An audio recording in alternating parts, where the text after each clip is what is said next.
Welcome to another fun replay from Warthunder.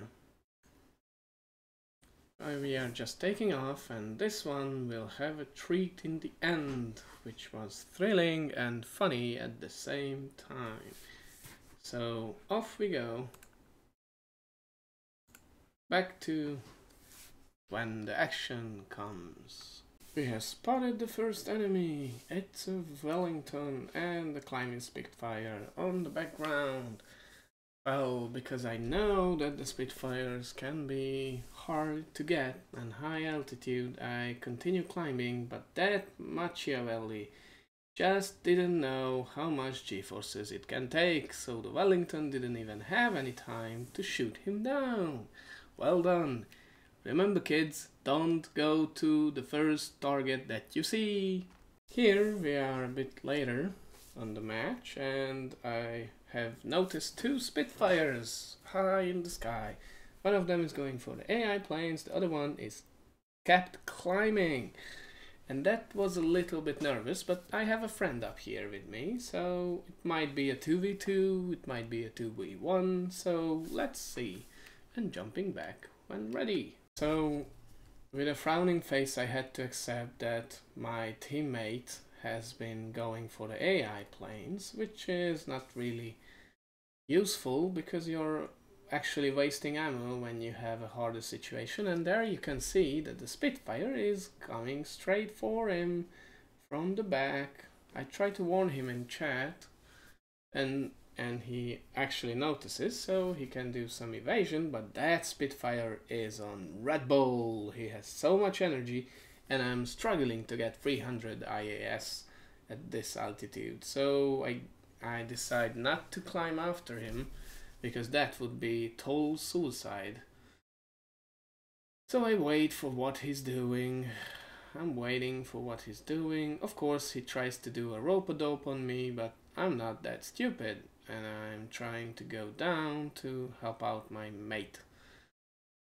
And it turns out to be a useful scenario, because I've given more time to him to try to do it. Although this is a different 109, we stayed up high, and it's really important to stay up high when you have enemies above you.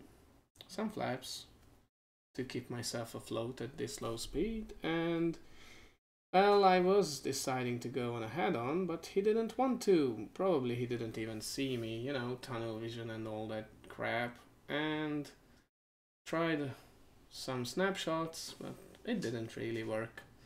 And of course, he can turn, he can pull up anything, any day he wants, so he just does it. And I'm like, nope, I can't do that with you.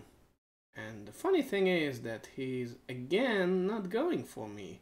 Somehow I wasn't factored in his calculations, so I can go back and attack again.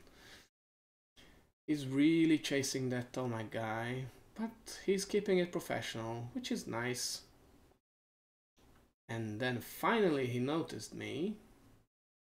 Notice me, senpai, I'm a BF-109 too.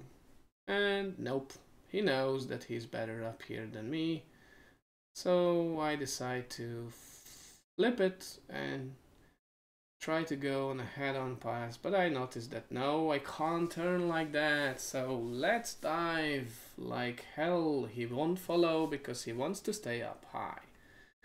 He already shown that, so let's dive down and try to save this idiot Tomac guy who's maneuvering in a way that makes me really hard to get those two.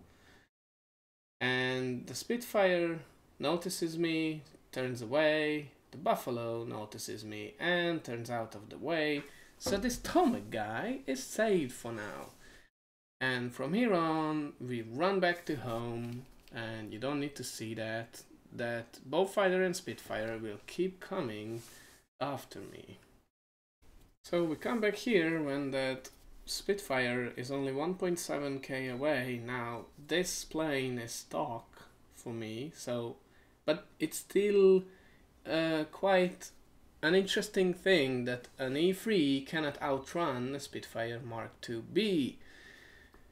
But Azrael already took off and has a good enough diversion that the region cone tries to go ahead on with him, and so loses some energy and is distracted, so I can pull up and get back on him, and so it's a 3v1 situation, which we should win, so it should be fine as I see it, so I'm not really eager to go down and start shooting him.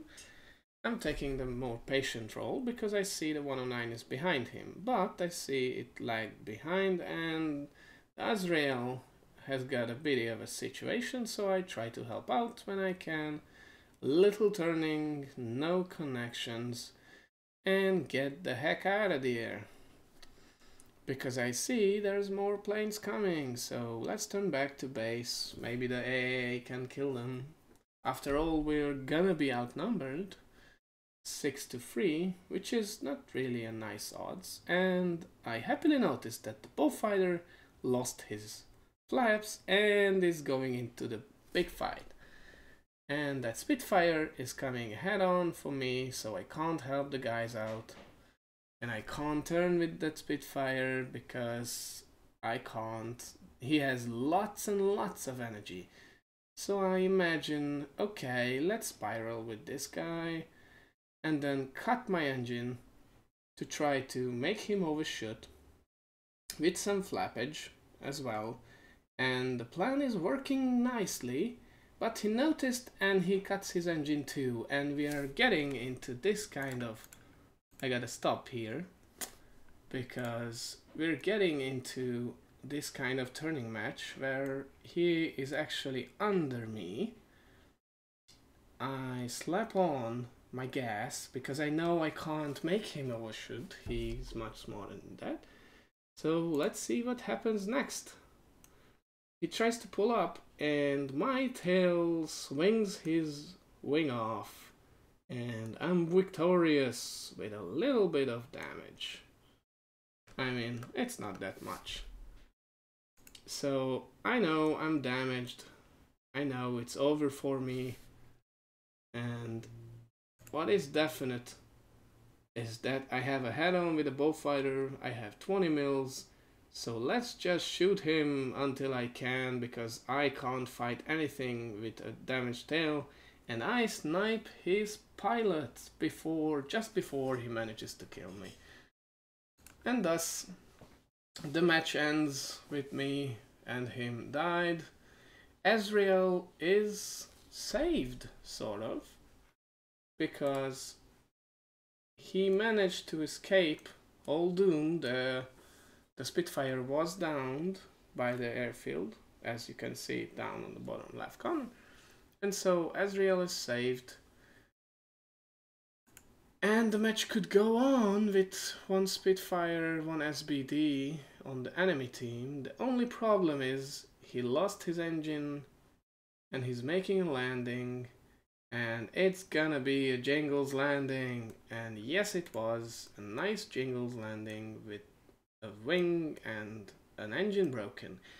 The only issue is that when you break your engine, you're counted as dead. So our team lost all members, and so this game comes to a close. And it could have been won, but it was fun to have that Spitfire. See me next time!